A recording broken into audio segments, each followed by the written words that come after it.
ఈ సమయంలో దేవుడు ఈ దినాన దేవుని వాక్య పరిచర్య చేయుటకు దేవుడు ఇచ్చినటువంటి సాధనం అని చెప్పాలి. కాబట్టి ఈ సమయంలో మరి దేవుని సేవకులు దేవుని వాక్యాన్ని విత్తే ముందుగా మనమందరం కళ్ళు మూసుకున్నట్లయితే చిన్న ప్రార్థన మనం చేసుకుందామండి. చిన్న ప్రార్థన చేసుకుందాం. మన మధ్యలో ఉన్నటువంటి దేవుని సేవకురాలు చిన్న ప్రార్థన చేస్తారు. పరిశుద్ధుడా, జీవం కలిగిన తండ్రి, యేసు రక్షక, నీ పాదములకు స్తుతులు స్తోత్రాలు వందనాలు చెల్లిస్తున్నాం నాయన. ఈ పునరుద్ధానపు దినమందు స్వామి నా తండ్రి నాయన సంతోషముతో ఆనందగానాలతో ప్రభువా, ఆత్మతో సత్యముతో రాజా నిన్ను ఆరాధించగలిగిన భాగ్యమునిచ్చిన విధానాన్ని బట్టి మీకు స్తోత్రాలు ప్రభువా. నైనా మీ బిడ్డలు ఆకలి కొని వచ్చి ఉండగా మీ దాసును నిలబెట్టండి ప్రభువా. మీకు స్తోత్రాలు. మీ బలమైన అభిషేకంతో నింపండి, మీ జీవవాక్కులతో నింపండి రాజ్య తండ్రి నాయన. బిడ్డల యొక్క అంతరంగము నిరిగిన దేవుడు, ఏ బిడ్డకు ఏ ఆత్మీయ ఆహారం కావాలో ప్రభా మీ దాసుని నోట ఉంచండి, మీ జీవవాక్కులను ఉంచండి ప్రభువా. నా తండ్రి, మీ వాక్కులు ప్రభు అనేక మందిని దర్శించినట్లుగా కృప చూపండి. మీ సిలువ చాటుని మీ దాసుని మరుగు చేసుకుని బలముగా వాడుకొని మీ శ్రేష్టమైన నామానికి మహిమ తెచ్చుకోమని యేసయ్య నామమును అడుగుతున్నాను నా ప్రియ పరలోకపు తండ్రి. మన రక్షకుడును ప్రభువైన యేసుక్రీస్తు పరిశుద్ధమైన నామంలో కూడి ఉన్న ప్రియ సంఘ బిడ్డలారా, మీ అందరికి కూడా నా హృదయపూర్వక వందనాలు తెలియజేస్తా ఉన్నాను. నాకు ఈ అవకాశాన్ని మరి మీ మధ్యలో ఉండటానికి మరి ఇచ్చిన దేవుని సేవకులు మరి జాన్ పలయ్య గారికి కూడా నా హృదయపూర్వక వందనాలు తెలియజేస్తా ఉన్నాను. వాళ్ళ ఫ్యామిలీకి మరి మీ అందరికి కూడా నా వందనాలు. ఇక సమయం మరి దేవుని వాక్యంలోనికి మనం వెళ్దాము. దయచేసి బైబిల్ తెరవండి. మత్తయి సువార్త 5వ అధ్యాయం. మత్తయి సువార్త 5వ అధ్యాయము 20వ వచనం దగ్గర నుంచి చదువుకుందాం. 20వ వచనం ఇంకొంచెం దగ్గరగా చదువమ్మా. శాస్త్రుల నీతి కంటెను పరిసయ్యుల నీతి కంటెను మీ నీతి అధికము కాని ఎడల పరలోక రాజ్యంలో ప్రవేశింపనేరని మీతో చెప్పుచున్నాను అనెను. చాలు, ఈ మాట యేసు ప్రభు చెప్పారు. ఎవరు పరలోకానికి వెళ్తారు? ఎవరు వెళ్తారంటే శాస్త్రుల నీతి కంటెను పరిసయ్యుల నీతి కంటెను అధికమైన నీతి కలిగి ఉంటేనే మనం పరలోకానికి వెళ్తాం. అంటే శాస్త్రులకి నీతి లేదని కాదు, శాస్త్రులు కూడా నీతిమంతులే. అయితే పరలోకానికి వెళ్ళటానికి ఆ నీతి చాలదు. బట్టలు కొందామని చీర కొందామని వెళ్ళావు, ఆ చీరది ఈ చీరది పెద్ద గుట్ట వేయించావు, ఏది నచ్చల. చివరిగా ఒక చీర బాగా నచ్చింది నీకు, ఇది ప్యాక్ చెయ్యి. నువ్వు బ్యాగులో ఒక 3,000 రూపాయలు చేతిలో పట్టుకుని వెళ్ళావు, ఇది ప్యాక్ చెయ్యి, ఎంత ఇది అని అడిగావు. అడగంగానే వాళ్ళు చెప్పారు 50,000 అన్నారు. నీ దగ్గర ఎంత ఉన్నాయి? ఎంత తీసుకుని వెళ్ళావు? 3,000 తీసుకుని వెళ్ళావు. ఆ చీర ఎంత? 50,000 రూపాయలు. నీ దగ్గర అసలు డబ్బులు లేవని కాదు, ఉన్నాయి కానీ ఆ చీర కొనటానికి చాలవు. అట్లాగే శాస్త్రులకి నీతి లేదని కాదు, నీతి ఉంది. అయితే పరలోకానికి వెళ్ళటానికి ఆ నీతి చాలదు. కనుక మనము ఎక్కువ నీతి, అధికమైన నీతిని మనము కలిగి ఉండాలి. అది ఈరోజు మన ధ్యాన అంశం. హల్లెలూయా. మీరే చెప్పండి, ఎక్కువ నీతి కలిగి ఉందామా, కొంచెం నీతితో సరిపెట్టుకుందామా? ఎక్కువ నీతి కలిగి ఉందాం. అందరూ ఒప్పుకున్నట్లే. సరే, ఒకరోజు నేను ఇట్లాగే వాక్యం చెప్పడానికి వెళ్ళాను. యవనస్తులు ఉన్నారు అక్కడ అందరూ. వాళ్ళు మాట వినరు. యవనస్తులు. మీలో ఎంతమందికి పరలోకానికి వెళ్ళాలని ఆశ ఉంది అని అడిగా. పరలోకానికి వెళ్ళాలని ఆశ ఉంది చేతులు ఎత్తండి అంటే వాళ్ళు విన్నరుగా మాట, చేతులు పైకెత్తల. సరే, నరకానికి వెళ్ళాలని ఎంతమందికి ఆశ ఉంది చేతులు ఎత్తండి అంటే అందరూ చేతులు పైకెత్తారు. ఒక అబ్బాయిని లేపి, ఎందుకు నీకు నరకం అంటే అంత ఇష్టం అంటే, అన్నా ఒక 40 సంవత్సరాల క్రితం ఎండలు ఎట్లాగుండేవి, ఇప్పుడు ఎట్లాగున్నాయి అన్నాడు. ఎండాకాలం ఇప్పుడు అసలు మండిపోతుంది, అసలు చాలా భయంకరంగా ఉంటుంది. అప్పుడు ఒక 40 సంవత్సరాల క్రితం ఇంత ఎండ ఉండేది కాదు. సరే, అప్పుడు ఎక్కువ ఉంది, ఇప్పుడు తక్కువ ఉంది అన్న. అప్పటి ఎండకి ఇప్పుడు ఎండకి మనుషులు అలవాటు పడ్డారా, అలవాటు పడలేదా అని అడిగాడు. అలవాటు పడ్డారు, ఎంత ఎండ ఉన్నా ట్రాఫిక్ ఏం తగ్గట్లేదు కదమ్మా, బాగా తిరుగుతూనే ఉన్నారు ఎండలో కూడా. సరే, అలవాటు పడ్డారు, అయితే ఏంటి అన్న. అప్పుడు వెంటనే అన్నాడు అబ్బాయి, నరకానికి వెళ్ళిన మొదటి రోజు ఎవరికైనా కష్టంగానే ఉంటుంది. ఒక 3 రోజులు అలవాటు అయిందనుకో, అలవాటు అయిపోయిద్ది అన్నాడు. అబ్బాయి ఎంత తెలివో అనుకుంటున్నాడు అబ్బాయి. నేను అన్నాను, ఒంటి మీద పెట్రోల్ కానీ కిరసనాయిలు కానీ పోసుకుని తగలబడుతున్న వాళ్ళని నువ్వు ఎప్పుడన్నా చూసావా తమ్ముడు అని అడిగా. అన్న చూడలేదన్నా. నేను చూసా. ఇప్పుడు ఆడవాళ్ళు సహజంగా దొంగ ఏడుపులు బాగా ఏడుస్తూ ఉంటారు. ఏయ్ అంటే చాలు భర్త ఊ అని ఏడుస్తూ ఉంటారు, చొక్క కన్నీళ్ళు రావు, దొంగ ఏడుపులు అవన్నీ. ఇప్పుడు కిరసనాయిలు కానీ పెట్రోల్ కానీ మీద పోసుకుని ఇప్పుడు కాల్చబడతా ఉన్నప్పుడు శరీరం, ఇప్పుడు దొంగ ఏడుపు ఏడుస్తారా, నిజమైన ఏడుపు ఏడుస్తారు చెప్పండి? ఎట్ట ఏడుస్తారు? మీరు ఎప్పుడైనా చూసారా కిరసనాయిలు పోసుకుని తగలబడుతున్న వాళ్ళని? అమ్మో, ఆ కేకలు వింటే నేను చూసా. అమ్మో, చాలా భయంకరంగా ఉంటాయి.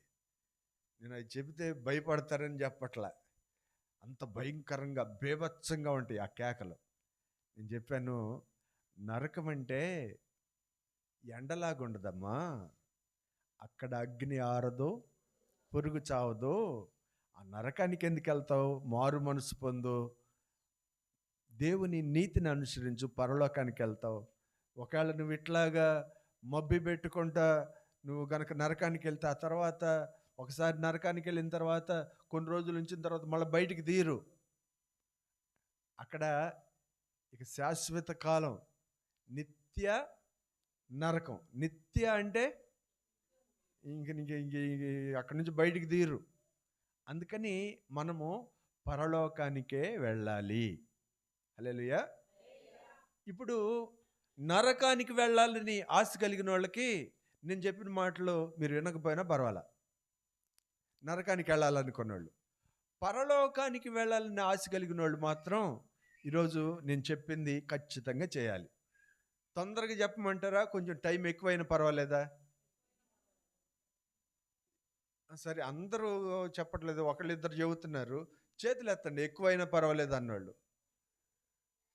సరే, ఇప్పుడు తొందరగా చెప్పేసేయండి పాస్టర్ గారు, త్వరగా కట్టే కొట్టే తెచ్చే అంటారు కదా, అట్లాగా. అట్లా అన్నోళ్ళు చేతులు ఎత్తండి. మీరు మొహమాటం బాగా ఎక్కువ అన్నట్టుంది. నేను మ్యాక్సిమం చాలా వరకు తక్కువ సమయంలోనే ముగిస్తాను. సరే, ఇప్పుడు శాస్త్రుల నీతి కంటే పరిసయ్యుల నీతి కంటే మీ నీతి అధికం కాకపోతే పరలోకానికి మీరు రాలేరని ప్రభువు చెప్పారు. శాస్త్రుల నీతి ఏంటో చూద్దాము.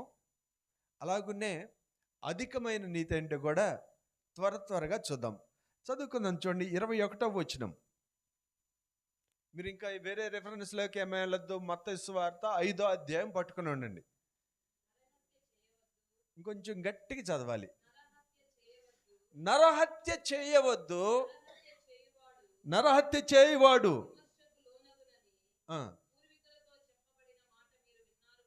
చాలు.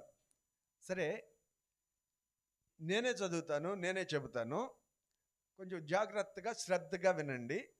నరహత్య చేయవద్దు, నరహత్య చేయువాడు విమర్శకు లోనగునని పూర్వీకులతో చెప్పబడిన మాట మీరు విన్నారు కదా.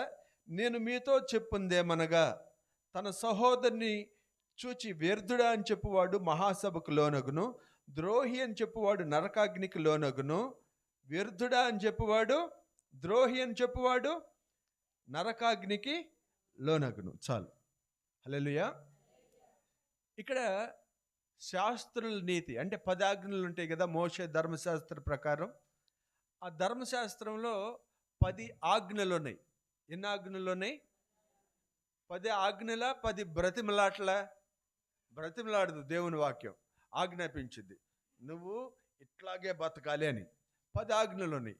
10 ఆజ్ఞల్లో ఒక ఆజ్ఞ నరహత్య చేయవద్దు. మీలో ఎవరన్నా మీ ఇంట్లో కత్తిపీటలు ఉన్నాయా? ఉంటాయి. గొడ్డళ్ళు ఉన్నాయా? ఉంటాయి. గడ్డ పలుగులు ఉంటాయా? ఉంటాయి. అవసరాలు కాబట్టి ఉంటాయి. కానీ మీలో ఎవరన్నా నరహత్య చేశారా? అమ్మ బాబోయ్, మా మొక్కలు అట్ట కనబడుతున్నాయా? మీలో ఎవరు కూడా నరహత్య చేయలేదు. భార్య మీదకి భర్తకు కోపం వస్తుంది, లేకపోతే భర్త మీద భార్య కోపపడిద్ది, పిల్లల మీద కోపపడుతూ ఉంటాం. ఇట్లాగా ఉంటుంది. కానీ ఎవరు కూడా నరహత్య చేయలేదు. మీరందరూ కూడా మంచోళ్ళని నేను నమ్ముతున్నా, నేను సాక్ష్యం ఇస్తున్నా. ఒకవేళ ఎవరైనా చేస్తుంటే చేయొద్దు అట్లాగా. సరే, ఇప్పుడు నరహత్య చేయవద్దు అనేది శాస్త్రుల నీతి. ఎవరి నీతి ఇది? అధికమైన నీతి కాదు ఇది. నరహత్య చేయనంత మాత్రాన మనం పరలోకానికి ఏమీ వెళ్ళము. అధికమైన నీతి ఏంటంటే, ఇదేమో శాస్త్రుల నీతి, నరహత్య చేయవద్దు. అధికమైన నీతి ఏంటంటే, తన సహోదరుని మీద 22వ వచనం, నేను మీతో చెప్పునిదేమనగా, తన సహోదరుని చూచి కోపపడువాడు విమర్శకు లోనగును. చాలు. మొదటిది ఏంటంటే, 3 విషయాలు ఉన్నాయి ఇక్కడ. కోపపడువాడు విమర్శకు లోనగును, వ్యర్థుడా అని చెప్పువాడు మహాసభకు లోనగును, ద్రోహి అని చెప్పువాడు నరకాగ్నికి. 3 విషయాలు. కోపపడకూడదు, వ్యర్థుడా అనకూడదు, 3 ద్రోహి అని అనకూడదు. మొదటగా కోపాన్ని గురించి మనము ధ్యానం చేద్దాం. ఇందాక మిమ్మల్ని అడిగాను, మీలో ఎవరైనా నరహత్య చేశారా అని. అమ్మ బాబాయ్ మేమా అన్నట్టుగా మీరు చెప్పారు కదా. సరే, ఇప్పుడు మిమ్మల్ని అడుగుతున్నాను సూటి ప్రశ్న. మీలో కోపం అంటే తెలియని వాళ్ళు, మన జాన్ పాలన్నతో సహా ఎవరైనా కోపం అంటే దాని రంగు ఏందో, దాని రుచి ఏందో, అది ఎట్టగా ఉంటుందో మాకు తెలియదు అన్నోళ్ళు ధైర్యం ఉంటే చేతులు ఎత్తండి.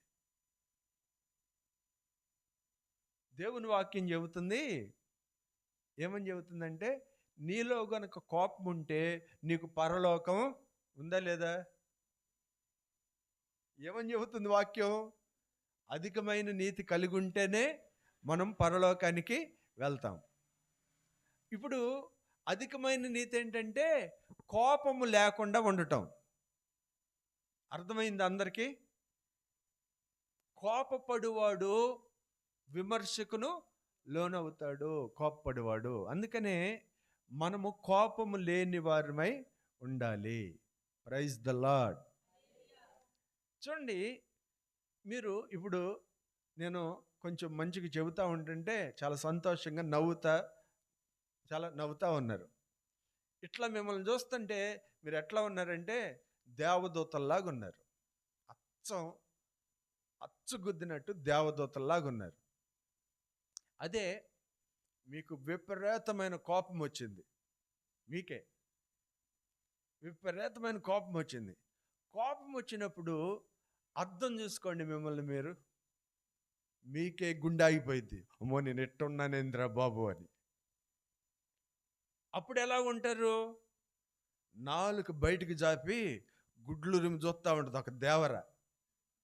దిష్టి బొమ్మలు పెడతా ఉంటారు చూడండి, అచ్చం అట్లాగనే ఉంటాం. మీరే చెప్పండి, దేవదూతలాగా ఉందామా? నాలుక బయటికి జాపి, ఎవరిని పిల్లలు యాక్షన్ చేసి చూపిస్తారా? నాలుక బయటికి జాపి గుడ్లు రుమి చూస్తా, మీరు చూసే ఉంటారు దిష్టి బొమ్మలు. దేవుని బిడ్డలారా, మనము కోపము లేని వారిమై మొదటిగా ఉండకూడదు. చూడండి, అసలు మనం ఎందుకు కోప్పడాలి? ఎవరి మీద కోప్పడతాం? ఎందుకు వస్తుంది నీ కోపం? తన కోపమే తన శత్రువు. చాలామందికి కోపం కోపం కోపం ఎక్కువైపోయి బీపీ పెరిగిపోయి హార్ట్ అటాక్ వచ్చింది. చాలామంది హార్ట్ అటాక్ వచ్చి చచ్చిపోతారు. ఎందుకు వస్తారు అట్లా హార్ట్ అటాక్లు? ఎందుకు వస్తాయి? కోపం పెరిగిపోయి. నాకు తెలిసిన ఒక సహోదరుడు ఉన్నాడు. ఆయనకి భార్య చచ్చిపోయింది. చిన్న కూతురు ఉంది. వాళ్ళ ఫ్రెండు అతనికి ఫోన్ చేసి మీ ఇంటికి వస్తాను రా అన్నాడు. సరే రా రా అని చెప్పాడు. కూతురుతో చెప్పాడు, అమ్మగోడు లేదు కదమ్మా, ఇల్లంతా కొంచెం నీట్గా సర్దిపెట్టు అని చెప్పి కూతురుతో చెప్పాడు. అట్లాగే డాడీ నేను సర్దుతాను అని చెప్పేసి చెప్పింది. ఇతను బజార్కి వెళ్ళి స్నేహితుడికి పండ్లు పలహారాలు అవి తీసుకురావడానికి వెళ్ళాడు. వెళ్ళి మళ్ళీ వచ్చేసరికి ఇల్లంతా చిందరవందరగా ఉంది. అమ్మాయిని పిలిచాడు. వాళ్ళ ఫ్రెండ్ ఏం దగ్గరికి వచ్చేసాడు. పక్క సందులో ఉన్నాడు. అమ్మాయి అని పిలిచాడు. పక్కింట్లో టీవీ చూస్తున్న అమ్మాయి వచ్చింది. ఏంది డాడీ అనుకుంటూ వచ్చింది. ఇల్లంతా నీటికి సర్దమని చెప్పాను కదమ్మా అన్నాడు. అంటే డాడీ మర్చిపోయాను డాడీ అంది. ఈయన ఎలక్ట్రీషియన్ పని చేస్తాడు. ఎలక్ట్రీషియన్ పని చేస్తే వాళ్ళ దగ్గర చిన్న స్క్రూ డ్రైవర్ కాదు, పెద్ద స్క్రూ డ్రైవర్ ఉంటుంది. ఇక్కడ ఉందా పెద్ద స్క్రూ డ్రైవర్? ఏమన్నా ఉంది? ఒకసారి చూపించండి. పెద్ద స్క్రూ డ్రైవర్ ఉంటుంది. ఆ పెద్ద స్క్రూ డ్రైవర్ తీసుకుని కూతురు మీదకి విసిరేశాడు. ఎప్పుడు చెప్పిన మాట వింటలేదు, గారాబం ఎక్కువైపోతుంది నీకు, చెప్పిన మాట వింటలేదు అనుకుంటా ఆ స్క్రూ డ్రైవర్ని తీసుకుని, ఇది ఉంది కదా స్క్రూ డ్రైవర్, ఇంకా పెద్దది అది, ఇది సగం స్క్రూ డ్రైవర్, ఇది ఇంకా పెద్దదంటే దీనికి డబల్ ఉంటుంది. దాన్ని తీసుకుని కూతురు మీదకి విసిరేశాడు. మీ మీదకి ఇస్తానులేండి. విసిరేయంగానే ఆ స్క్రూ డ్రైవర్ కాస్త బాణంలాగా ఇట్లాగ వచ్చేసి ఆ కూతురికి ఎక్కడ గుచ్చుకుంది? కంట్లో గుచ్చుకుంది. ఎక్కడ గుచ్చుకుంది? మీరు నేను చెబుతా ఉంటాను, వింటా ఉండండి. మళ్ళా అట్లా అనద్దు, కుక్కలు వస్తాయి. చెబుతున్నాను వినండి అంతే. ఇప్పుడు కంట్లో గుచ్చుకున్న తర్వాత ఇప్పుడు కన్ను ఏమైపోయింది? పోయింది. కన్ను గుచ్చుకుని కన్ను పోయింది. ఇతనికి కోపం వచ్చింది. కొద్దిసేపు అయిన తర్వాత కోపం తగ్గిపోయింది. కన్ను పోయింది. మరలా కన్ను వస్తుందా రాదా? మీరే చెప్పాలి అమ్మా. ఇంకేడొచ్చింది కన్ను? మీరు కోపంలో చేసే పనులు కూడా ఇట్లాగే ఉంటాయి. కొంచెం ఆలోచన చేయండి. కోపం వచ్చినప్పుడు ఏం మాట్లాడతావు? ఏమండి, కోపం వచ్చినప్పుడే కదండి భార్యలు భర్తలను ఒరే అనేది. అప్పుడే కదండి. మామూలుగా అంటారా ఒరే అని? ప్రేమగా అంటారా ఒరే అంటారా? కోపం వస్తే కదా అనేది. ఎదురుగా భర్త ఉన్నాడు, ఎవరున్నారు? ఇప్పుడు భర్త కూడా భార్య మీద కోపం వస్తేనే కదా కోతిలాగా ఎగిరేది. అంతే కదండి. అందుకనే మొదటగా మనము కోపము లేని వారిమై ఉండాలి. చాలా నష్టం జరిగింది కోపంలో. నువ్వేం చేస్తావో నీకే తెలియదు. అందుకని ఏముండకూడదు? కోపం ఉండకూడదు. నరహత్యలో మళ్ళా అడుగుతూ ఉంటాను. నరహత్యలో మొదటిది కోపపడకూడదు. రెండవది ఏంటంటే ద్రోహి, వ్యర్థుడా అని పిలవకూడదు. ద్రోహి 3. రెండవది ఏంటి? వ్యర్థుడా. వ్యర్థుడా అంటే ఏంటంటే ఇది గ్రాంధికము. తెలుగులో ఏమంటారంటే వ్యర్థుడా, అరే పనికి మాలిందానా, పనికి మాలినోడా అంటారే, ఎందుకు ఉపయోగపడవు అని. వ్యర్థుడా అంటే అర్థం ఏంటి? పనికి మాలినోడా అని, పనికి మాలిందా ఇట్లా పిలుస్తారు. అలా పిలవకూడదు. మనము మనకంటే మన సహోదరులు ఘనులని, గొప్ప వాళ్ళని ఎంచి మర్యాద ఇచ్చి మాట్లాడాలి. చాలామంది మాట్లాడేటప్పుడు అసే, ఒసే, ఒరే, గిరే అంటూ ఉంటారు. అలాగా మనం మాట్లాడకూడదు. చాలా ప్రేమగా మన పాస్టర్ గారు జాన్ పాల్ అన్న ఉన్నారు. నేను వచ్చినప్పుడు ఎంత ప్రేమగా మాట్లాడుతూ ఉన్నారు. నేను చాలా సంతోషపడ్డా. మా తమ్ముడే నా దగ్గరే పెరిగాడు కొంతకాలం. అయితే చాలా ప్రేమగా ఉంటాడు. దేవుని బిడ్డలారా, మనం కూడా ఎలాగుండాలంటే గౌరవం ఇచ్చి పుచ్చుకోవాలి, మర్యాదగా మాట్లాడాలి. వ్యర్థుడా అని మనము పిలవకూడదు. చాలామంది మాట్లాడితే వినలేము. ఎందుకు వినలేము? ఎందుకు వినలేమంటే మాటకు ముందొక బూతు, మాటకు తర్వాత ఒక బూతు మాట్లాడుతూ ఉంటారు. బూతులు లేకుండా వాళ్ళు మాట్లాడరు. మా ఇంటి దగ్గర సుగుణమ్మ అనే ఒక ఆంటీ ఉంది. ఎవరు ఇక్కడ ఎవరన్నా ఉన్నారా సుగుణమ్మ? చేతులు ఎత్తండి. ఎవరు లేరు కదా? ఎవరు లేకపోతే నేను బతికిపోయినట్టే. మా ఇంటి దగ్గర ఒకవేళ ఉన్నా కానీ ఇక్కడ సుగుణమ్మ కాదు, మా ఇంటి దగ్గర సుగుణమ్మ. ఆమె ఉదయాన్నే లేచింది. ఉదయాన్నే లేచి ఇదివరకు పెద్ద రోళ్ళు ఉండేవి. కారము, బియ్యం, అరిసెల పిండి ఇవన్నీ పెద్ద పెద్ద రోకళ్ళు పెట్టి దంచేవాళ్ళు. పెద్ద రోళ్ళు. ఆ రోలు స్టూల్ లాగా ఉంటుంది. ఆ రోల్ మీదకి వచ్చి కూర్చుంది. కూర్చోగానే పిల్లలు టిఫిన్ రెడీ చేసి, అమ్మ టిఫిన్ రెడీ అయిపోయిందమ్మా, అమ్మ టిఫిన్ తినమ్మా అనుకుంటూ వచ్చారు. వెంటనే ఏమనిద్ది, ఆగండ్రా నాకు అప్పుడే ఆకలి అయ్యిద్దా అంది. ఎప్పుడు ఆకలి అయిద్దాం, ఉండు చెబుతాను ఉండు అని చెప్పేసి ఇక చూస్తూ ఉంది ఎవరు దొరుకుతారా అని. ఏం చేసిద్ది, పొద్దున్నే లేచి ఎవరో ఒకరిని కదిలించుకొని తగాదా పెట్టుకునిద్ది. తగాదా పెట్టుకున్న తర్వాత ఈ సుగుణమ్మ అన్నీ బూతులే తిట్టింది. ఆ బూతులు కూడా చీప్ క్వాలిటీ వాడదు, అన్నీ ఖరీదైన బూతులు. ఏం బూతులయ్యి అమ్మా, ఏం బూతులయ్యి? భలే అమాయకంగా ఉన్నారు, అసలు ఏం తెలియనట్టు. తిట్టి తిట్టి తిట్టి తిట్టి అలిసిపోయి ఇప్పుడు పెట్టండి రా అనిద్ది. ఎవరికి లేకుండా మొత్తం తింది, అలిసిపోయింది కదా.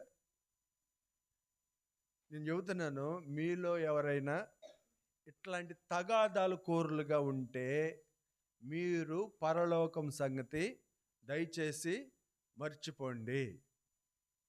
మీకు లేదు పరలోకం. ఎవరికి? గయాళి గంపల్లాగా ఎగబడతా ఉంటారే, రక్కుతూ ఉంటారే, వాళ్ళకి పరలోకం లేదు. దేవుని బిడ్డలారా, మనము మర్యాదగా మాట్లాడాలి. వ్యర్థుడా అని పిలిస్తే పరలోకం లేదు, కోపపడితే పరలోకం లేదు. మూడవది, ద్రోహి అని పిలిచేవాడు ఎక్కడికి వెళ్తాడంట? నరకాగ్నికి లోనవుతాడు, ద్రోహి అని పిలిస్తే. మోషే దేవుని ఇల్లంతట్లో కూడా నమ్మకస్తుడు, కానీ కానాను చేరలేదు. ఎందుకనంటే ఇశ్రాయేలీలు నడిపిస్తూ ఉన్నారు, వాళ్ళకి బాగా దప్పికయింది. మోషేని చాలా మర్యాదగా అడిగారు వాళ్ళు. మోషే నీళ్లు కావాలి. ఎంత మర్యాద అంటే చేతుల్లో రాళ్ళు తీసుకున్నారు, అంత మర్యాదస్తులు వాళ్ళు. నీళ్ళు ఇవ్వకపోతే ఏం చేస్తారు? అమ్మా, రాళ్ళు పెట్టి కొట్టి చంపేస్తారు. మోషే నీళ్ళు అంటారు. ఇప్పుడు మీ అందరికీ నీళ్ళు ఇవ్వాలంటే ఒక వాటర్ ట్యాంకు సరిపోయిద్ది. అక్కడ ఎంతమంది ఉన్నారు? 6 లక్షల మంది ఉన్నారు. అంతమందికి నీళ్ళు ఇవ్వాలంటే మోషే వాళ్ళు అయ్యే పనేనా? ఇవ్వకపోతేనేమో వాళ్ళు రాళ్ళు పట్టుకున్నారు. అప్పుడు ప్రార్థన చేశాడు, ప్రభువా నీళ్లు కావాలంటే వీళ్ళందరినీ నేనే కన్నానా? ఏంది ప్రభువా నీళ్లు కావాలంటే, ప్రభు ఇక్కడ హోరేబు బండ ఉంది, ఆ బండతో మాట్లాడు, ఆ బండ నీళ్ళు ఇచ్చిద్ది అని చెప్పాడు. మోషే దగ్గర కర్ర ఒకటి ఉంటుంది. దేవుడు ఏం చేయమన్నాడు? మాట్లాడమన్నాడు. ఆ హోరేబు బండ దగ్గరికి వెళ్ళి, కోపం ఉంది కదా వీళ్ళ మీద, ఇశ్రాయేలీల మీద, 2 సార్లు కొట్టాడు. ఒకసారి కాదు, 2 సార్లు కొట్టాడు. హోరేబు బండలో నుంచి నీళ్ళు వచ్చినాయి. పశువులు నీళ్లు తాగినాయి, ఇశ్రాయేలీలు నీళ్లు తాగినాయి. భలే మధురంగా ఉన్నాయి ఆ నీళ్లు. అందరు నీళ్లు తాగిన తర్వాత ఇంక మోషే లేచి ఇంకెళ్దాం పదండి కానానికి అంటున్నాడు. ప్రభు మోషేని పిలుస్తా ఉన్నాడు. మోషే, అహరోను, మీరు నా పరిశుద్ధతను సన్మానించినట్లు నన్ను నమ్ముకొనకపోతిరి కాబట్టి, ఇదిగో ఇక్కడ పిస్గా అనే కొండ ఉంది. ఆ కొండ మీద నుంచి కానాన్ని నువ్వు చూస్తావు కానీ కానానికి నీవు వెళ్ళవు. Praise the lord. మోషే వెళ్ళలేదు, అప్పటి కాలంలో ఉన్న ఇశ్రాయేలీలు కూడా వెళ్ళలేదు. కారణం ఏంటి? ద్రోహి అని వారిని పిలిచాడు. ద్రోహులారా, మోషే ఏమని పిలిచాడు? ద్రోహులారా, ఈ బండలో నుంచి మీకు నీళ్లు రప్పించాలని చెప్పేసి బండను 2 సార్లు కొట్టేశాడు. ఏమని పిలిచాడు? మీకు దండం పెట్టి చెబుతున్నాను, మీకు ద్రోహం చేసిన వాళ్ళు చాలామంది ఉంటారు. ఎవరోళ్ళు? ద్రోహం చేసిన వాళ్ళు చాలామంది ఉంటారు. కానీ వాళ్ళని దయచేసి ద్రోహం చేసావని మాత్రం ఆ ఒక్క మాట అనొద్దు. అంటే ఏమైద్ది? మధ్యలో స్టాపులు ఉండవు. డైరెక్ట్గా ఎక్కడికి వెళ్తావు? ద్రోహి అని పిలిచేవాడు నరకాగ్నికి లోనవుతాడు. నాకు ఒక చెల్లి తెలుసు, చాలా అప్పులతో ఉండేది. ఆ చెల్లి అప్పుల్లో ఉన్నానన్నయ్య ప్రార్థన చేశారు. అప్పుడు ముఖ్యమంత్రి ఏం చేశాడంటే బ్యాంకులో ఉన్న అప్పులన్నిటినీ మాఫీ చేసేసాడు. ఇంక మీరు కట్టక్కర్లేదు, ఈ అప్పులన్నీ మాఫీ చేసేసాడు. ఇక చాలా సంతోషపడిపోయింది. అన్నయ్య నీ ప్రార్థన విన్నాడు దేవుడు, అన్నయ్య నువ్వు గొప్ప సేవకుడు అన్నయ్య, అది నాకు తెలుసులే మా సంగతి అంతా. ఏంటి సంగతి అంటే, చెప్పన్నయ్య నువ్వే చెప్పాను అంది. నేను అన్నాను, అమ్మ నిన్ను చూస్తుంటే ఎందుకనో నీకు డబ్బు ఆశ బాగా ఎక్కువగా ఉన్నట్టుంది, కొంచెం జాగ్రత్తగా ఉండమ్మా అని చెప్పా. ఆ మాట అనగానే ఆ చెల్లికి కోపం వచ్చింది. కోపం రాగానే మీరు చేసే పని ఏముంది? చర్చి ఎగ్గొట్టడం, అంతకంటే అని చేస్తారేంది? ఈ చర్చి ఎగ్గొట్టి ఇంకో చర్చికి వెళ్తారు, అంతేగా. కోపం వస్తే అంతేగా చేసేది, అంతకంటే ఏమైనా చేస్తారేంది? చర్చి ఎగ్గొట్టేసింది. చాలా కాలం అయిన తర్వాత మళ్ళా కేకలేసుకుంటా వచ్చింది చర్చికి. పిలుస్తుంది, అన్నయ్యో ఓ అన్నయ్యో అనుకోండి, కేకలేసుకుంటూ పిలుస్తుంది. నేను మాట్లాడొద్దు. నేను ఏంటమ్మా ఏమైందమ్మా అంటే ఆ చెల్లి చెప్పింది, అన్నయ్య నేను మేనేజర్ని అన్నయ్య అంది. ఏ బ్యాంకు కన్నా? బ్యాంకుకి కాదు, చీటీపాటకి మేనేజర్ అంట. చీటీపాటలు వేస్తారు కదా, 10 లక్షల రూపాయలు చీటీపాట వేసింది భర్తకు తెలియకుండా. వేసిన తర్వాత కొంతమంది పాడుకుంటారు పాటలు, పాట పాడుకుని ఎగ్గొట్టేశారు. ఇప్పుడు ఆ డబ్బులన్నీ పోయిన తర్వాత ఏడ్చుకుంటా నా దగ్గరికి వచ్చింది, అన్నయ్య వాళ్ళ పేరు ఇది వీళ్ళ కోసం ప్రార్థన చెయ్యి, ఆ డబ్బులన్నీ మళ్ళీ రావాలి అని చెప్పేసి చెబుతా ఉంది. నేను చెప్పాను, అమ్మ ఆ డబ్బులు మళ్ళా రావు, ఎందుకు ప్రార్థన చేయటం కూడా వేస్ట్. నీకు ముందే చెప్పాను, డబ్బు పిచ్చి ఎక్కువగా ఉంది, ధనాపేక్ష సమస్తమైన కీడులకి మూలమని ముందే చెప్పాను. నేను ముందే చెప్పాను, నువ్వు వినలేదు. నీకెందుకు చీటీ పాటలు? లేదన్నయ్య వాళ్ళు నాకు ద్రోహం చేశారన్నయ్య అంటుంది. ఆ మాట అనకూడదమ్మా అంట. నేను నవ్వుతా మాట్లాడతావన్నా, ఆమెకేమో నా మీద కోపం వస్తుంది. ఇప్పుడు ఇందాక ఎవరు అరిచారు కదా, అట్లాగే అన్నయ్య వాళ్ళు నాకు ద్రోహం చేశారు అన్నయ్య అంటుంది. నేను అంటాను, ద్రోహం చేశామని చెబితే డబ్బులు పోయినాయి, పరలోకం కూడా పోయిద్ది, అట్ట అనకూడదమ్మా అంటున్నా. హల్లెలూయా. నా ప్రియమైన దేవుని బిడ్డలారా, మనము పరలోకానికి వెళ్ళాలంటే మొట్టమొదట నరహత్య చేయకూడదు. నరహత్యలో 3 విషయాలు చెప్పాను, వరుసగా చెప్పండి. కోప్పడకూడదు, వ్యర్థుడు అనకూడదు, ద్రోహి అని అయిపోయింది. మొదటిది అయిపోయింది. రెండవది ఏంటంటే చదువుకుందాం చూడండి, 27వ వచనము, వ్యభిచారము చేయవద్దని చెప్పబడిన మాట మీరు విన్నారు కదా. నేను మీతో చెప్పిందేమనగా, ఒక స్త్రీని మోహపు చూపుతో చూచు ప్రతివాడు అప్పుడే తన హృదయమందు ఆమెతో వ్యభిచారం చేసిన వాడు అగును. నీ కుడి కన్ను నిన్ను అభ్యంతరపరిచిన యెడల దాన్ని పెరికి నీ యొద్ద నుండి పారవేయము. నీ దేహమంతయు నరకంలో పడవేయబడకుండా నీ అవయవంలో నశించడం నీకు ప్రయోజనకరము కదా. చాలు. మొదటిదేమో నరహత్య చేయకూడదు, రెండవది ఏంటి? వ్యభిచారం చేయకూడదు. ఇది కూడా శాస్త్రుల నీతే, అధికమైన నీతి కాదు. వ్యభిచారం చేయొద్దు అనేది కూడా శాస్త్రుల నీతే.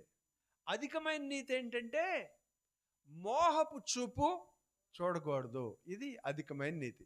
నీ కన్ను నిన్ను అభ్యంతరపరిచింది అనుకో, దాన్ని పెరికి నీ యొద్ద నుంచి పారవేయి, అప్పుడు నువ్వు పరలోకానికి వెళ్తావని రాయబడి ఉంది.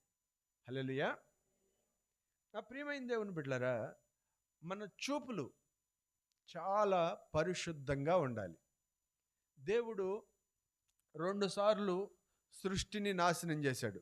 ఒకసారి జల ప్రళయం వచ్చింది. నోవాహు దినాల్లో జల ప్రళయం వచ్చింది. అప్పుడు భూమి మీద ఉన్న వాళ్ళందరూ కూడా చచ్చిపోయారు. ఓడలో ఉన్న 8 మంది మాత్రం బతికారు. జల ప్రళయం వచ్చింది. తర్వాత రెండవసారి లోతు దినాల్లో ఆకాశం నుంచి ఏం కురిసినాయి? అగ్ని గంధకాలు కురిసి అప్పుడు కూడా చాలామంది చచ్చిపోయారు. ఓకే కదా. 2 సార్లు సృష్టి నాశనం అయిపోయింది. ఎందుకు? కారణం ఏంటంటే వారు వ్యభిచారులయ్యారు. ప్రజలందరూ వ్యభిచారులయ్యారు కాబట్టి దేవుని ఉగ్రత వారి మీదకి వచ్చేసింది. అమ్మ కొంచెం మాట్లాడుకొని ఉంటారా? నాకు పోటీ ఎక్కువైపోయింది ఇక్కడ. దేవునికి స్తోత్రం. హల్లెలూయా. పర్వాలేదు, కూర్చోండి మా, కొంచెం సైలెంట్గా ఉంటే చాలు, తొందరగానే ముగిస్తాను. Praise the Lord. హల్లెలూయా. అణువంత పాపమైన నన్ను అంటని నీ వంటి పరిశుద్ధత నా ప్రభువా నాకీయవా. వదిలే తమ్ముడు, నువ్వేం తొందరపడద్దా, కాముగొండు. సరే, అణువంత పాపం కూడా మనలో ఉండకూడదు. మనము పరిశుద్ధత కలిగి ఉండాలి. మన దేవుడు పరిశుద్ధుడు కాబట్టి మనం కూడా ఎలాగుండాలి? పరిశుద్ధంగా ఉండాలి.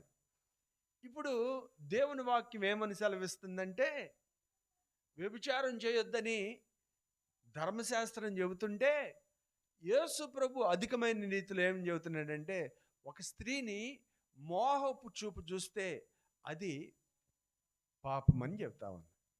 హల్లెలూయా. చూడండి దేవుని బిడ్డలారా, మనము చాలా పరిశుద్ధంగా మన చూపుల విషయంలో మనం ఉండాలి. మీ ఇండ్లల్లో టీవీలు ఉన్నాయా? ఉండే ఉంటాయి కదా, టీవీలు ఉన్నాయి.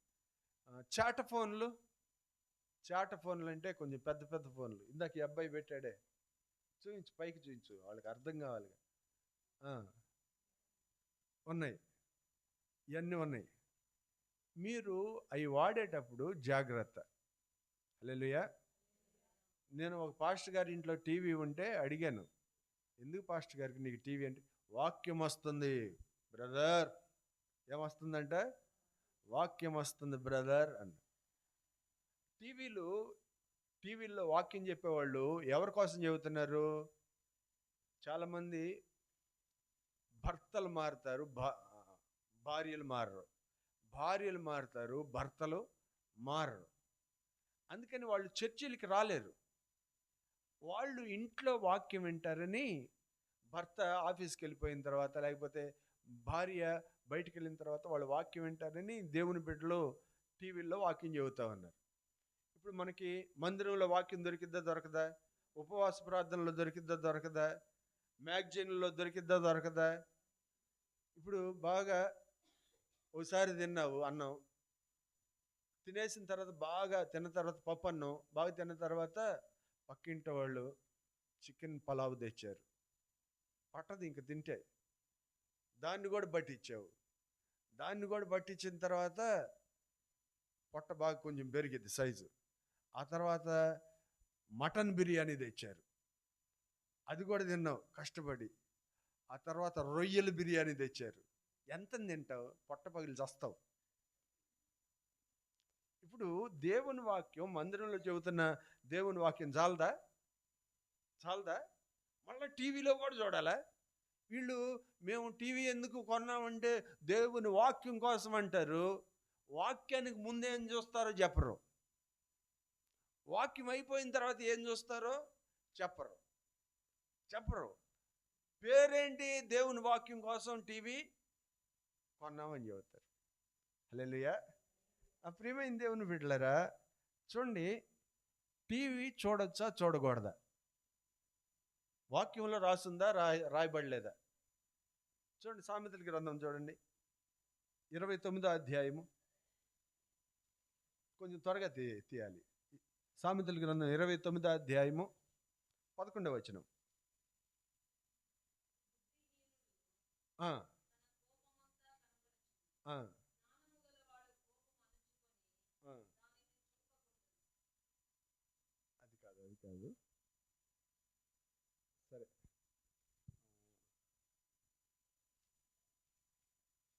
అది కోపం గురించి ఎక్కువ రిఫరెన్స్ చెప్పలా మీకు, కొంచెం త్వరగా వెళ్ళిపోతున్నా. సరే, టీవీ చూడకూడదని వాక్యంలో రిఫరెన్స్ కూడా ఉంది. మనము వ్యర్థమైన వాటిని చూడకూడదని రాసి ఉంటుంది. హల్లెలూయా. ఇప్పుడు టీవీ వ్యర్థమా కదా? టైం వేస్ట్ అండి. టైం వేస్టే కదా టీవీ చూడటం. కాలక్షేపం అని నువ్వు అంటావు, దేవుని వాక్యం ఏమనిద్దంటే అది వ్యర్థమైందని దేవుని వాక్యం చెప్పింది. మనము అపవిత్రమైన వేటిని కూడా చూడకూడదు. మన కన్నులు పరిశుద్ధంగా చాలా జాగ్రత్తగా ఉండాలి. చూడండి, టీవీ అంటే తెలుగులో ఏమంటారంటే దూరదర్శన్ అంటారు. ఏమంటారు తెలుగుని? టీవీని తెలుగులో దూరదర్శన్ అంటారు. ఇప్పుడు దూరదర్శన్ అంటే అర్థం మీకు చెబుతా. దేవుని దర్శనములో నుంచి మిమ్మల్ని దూరంగా తీసుకుని వెళ్ళేదే దూరదర్శనం. మీకు దేవుని దర్శనం కావాలా, దూరదర్శనం కావాలా? మీ ఇష్టం. హల్లెలూయా. మీ సెల్ ఫోన్స్ జాగ్రత్త అండి. కొంతమంది దొడ్లోకి కూడా పట్టుకుని వెళ్తున్నారు సెల్ ఫోన్స్ పాడుగాను. దేవుని బిడ్డలారా, పరిశుద్ధంగా ఉండండి. చూడండి, మన కన్నులు పరిశుద్ధంగా ఉండాలని దేవుని వాక్యం సెలవిస్తూ ఉంది. నువ్వు వ్యభిచారం చేయకపోతే కాదు, మోహపు చూపులు చూసినా అది పాపమే. ఇప్పుడు పెద్ద విషయం అయిపోయింది. మేము ఎట్టగట్ట బట్టలు కట్టుకుంటాం అనుకుంటా చాలా ఈ మధ్య బాగా వచ్చేసి సినిమా యాక్టర్లు అందరూ. అట్లాగా ఉండకూడదు. మనము పరిశుద్ధంగా ఉండాలి. Praise the Lord. హల్లెలూయా. ఒకసారి షాలేం రాజు అన్నని ఒక అన్న మల్లెపూల గురించి చెబితే దాన్ని కూడా చాలా వైరల్ చేశారు. మీకు అందరికీ తెలిసిందే. దేవుని బిడ్డలారా, మనం తగుమాత్రపు వస్త్రధారణతో ఉంటే సరిపోయిద్ది. ఎక్స్ట్రాలు మనకెందుకు? కనుక మనము పరిశుద్ధంగా ఉండాలి. ఇక్కడ ఏమని చెబుతా ఉందంటే, నీ కుడి కన్ను నిన్ను అభ్యంతరపరిస్తే దాన్ని పెరికి నీ యొద్ద నుంచి పారవేయి. మీరు టీవీలు చూసేటప్పుడు మీ కన్నులు అభ్యంతర పడుతున్నాయా, పడట్లేదా? సెల్ ఫోన్లు అర్ధరాత్రులు కూడా చూస్తున్నావు. నీ కన్ను నిన్ను అభ్యంతరపరుస్తుందా, అభ్యంతరపరచట్లేదా? జాగ్రత్త అండి.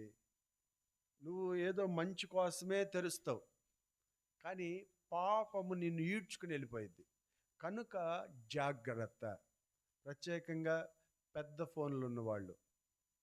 ఇప్పుడు టీవీల్లో కాదు, ఫోనుల్లోకి వచ్చేసాడు సాతానుగాడు. కనుక పరిశుద్ధంగా ఉండాలి. చివరి విషయం చెప్పేసి నేను ముగిస్తా. 2 చెప్పాను ఇప్పుడు. ఏమని చెప్పాను? ఒకటేమో నరహత్య చేయకూడదు, రెండోదేమో వ్యభిచారం చేయొద్దు. 2 విషయాలు చెప్పాను. 3వ విషయం చెప్పేసి నేను త్వరగా ముగిస్తాను. చూడండి, మత్తయి సువార్త 5వ అధ్యాయం 43వ వచనాన్ని చదువుకుందాం. నీ పొరుగు వారిని ప్రేమించి నీ శత్రువులను ద్వేషించమని చెప్పబడిన మాట మీరు విన్నారు కదా.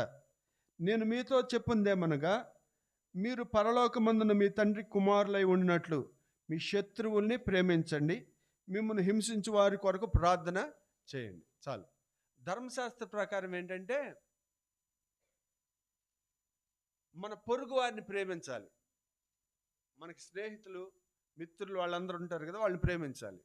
శత్రువుని ఏం చేయాలి? ద్వేషించమని చెబుతున్నారు. వాళ్ళతో యుద్ధం చేయొచ్చు, కత్తి తీసుకుని కైమా చేయొచ్చు. ఎవరిని? శత్రువుల్ని. ఎవరి కాలం అది? ధర్మశాస్త్ర కాలం.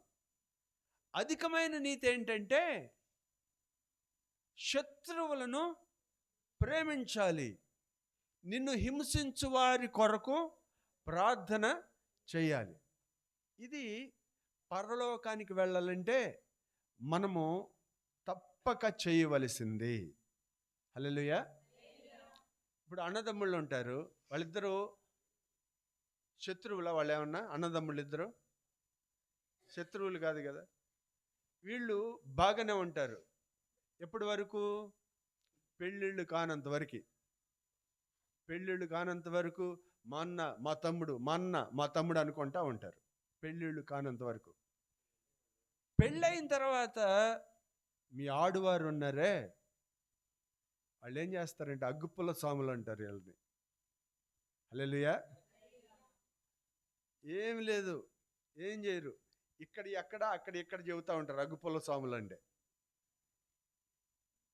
పెళ్ళిళ్ళు అయిన తర్వాత భార్యలు వస్తారు కదా, వీళ్ళు ఏం చేస్తారంటే ఒకళ్ళంటే ఒకళ్ళకి పడకుండా చేస్తారు.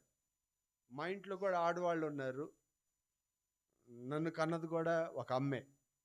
నేను మీ గురించి చెప్పట్లే, మీ గురించి నాకేం తెలుసు, సహజంగా జరిగాయి చెబుతున్నా. మీరు అలాగ లేరు అనుకోండి, నా గురించి కాదు అనుకోండి, అంతే. నేను ఆడవాళ్ళని అందరిని అంటున్నాడు ఏంటి అనుకోవద్దు, సహజంగా జరిగాయి చెబుతున్నా. హల్లెలూయా. ఇప్పుడు అన్నదమ్ముళ్ళు ఉన్నారు, ఈడి భార్య వీడికి వాళ్ళ అన్న గురించి చెడ్డగా చెప్పింది. అన్న భార్య ఉంది, ఆమె తమ్ముడు గురించి చెడ్డగా చెప్పింది. వీళ్ళు భార్యల మాటలు వినేవాళ్ళు. వినండి, వినకపోతే కష్టమే, వినండి కానీ కొంచెం ఆలోచన చేయండి.